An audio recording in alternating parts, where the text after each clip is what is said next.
Thanks for joining me for our video series of 12 tips for Christmas. Today is going to be all about this weight shift that we hear so much about. What is weight shift? Well, weight shift is more accurately described as pressure shift between our 2 feet. Okay. If we think weight shift, we start getting a lot of lateral movement, especially in our upper body. But if we just do one of these, there's pressure that changes. If we just do this with our feet, pressure changes from feet to feet, from foot to foot. That's what we're looking for in the golf swing. So we're going to talk about a way today to get that pressure shift just right. This is a great time of year to work on these kinds of things. Remember, winter is not a time to put the clubs away and just wait for springtime to roll around. This is a time when great golf swings and great golf games are built. The Masters is not won in April. It's won with the players doing hard work right now. So take some lessons, get some practice. There's coaching plans available. Lessons make great gifts for the holidays.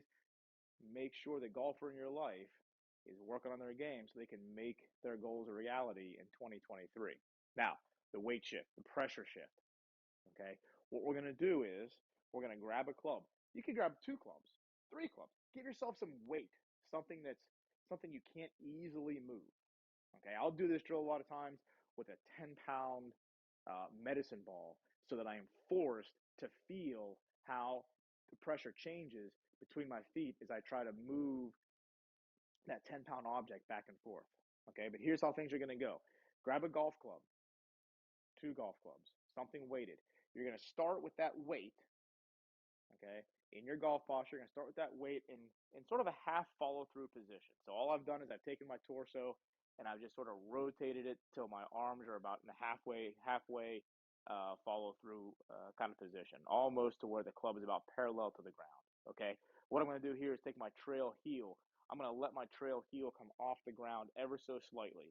Okay, that's my for a right-handed player. That's your right heel. Okay, your trail side, your right side for a right-handed player. Left-handed for a lefty player. So that heel's off the ground. Now, what I'm going to do is to start the backward momentum, the backward swing of the club, I'm going to just put that heel on the ground, and that's going to force me to put some pressure into that foot to start the backward momentum, right? And then once I get about halfway back, this heel will have already come off the ground. By the time I get about halfway back, I'm going to lower that heel to encourage my pressure to get to my front side without shifting too much laterally, okay, without shifting too much weight. I'm going to apply pressure to change direction. So this is how it's going to look. We're here in this follow through position. Right heel is off the ground, trail heel is off the ground. I'm going to lower it to swing back and then lower my left heel to encourage that to go forward. Let's do that one more time. Start in that forward position, right heel off the ground, lower, lower, and let the momentum of the pressure cause the change in direction. Okay, let the change in pressure cause the change in direction. Very useful to do this with something heavier than a golf club to force yourself to do it. Okay, so you can do that stuff at home without a golf ball in the way. When you get to the driving range, it'll look like this. Get in that position there. We're going to wand ourselves up, and as we unwind, we want to make sure we brush the ground. Okay, low point control is going to be another topic that is going to be really important to get control of here in the off season. So we want to see where that brush point happens. We'll do that 3 times with no ball in the way. Then we're going to try to recreate that same feeling with the ball there. We could even start with everything over there, wand ourselves up, and away we go. The change in pressure forced my change in direction.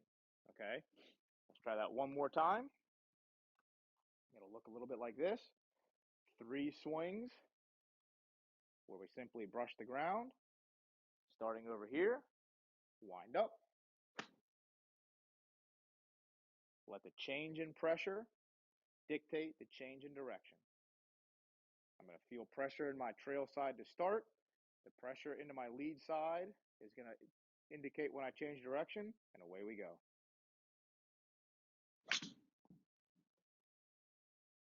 That's pretty good contact right there. So work on that at home. Those are the types of moves we can do without a golf ball in the way. And then when you get to the driving range, do the drill 10 times for 10 balls.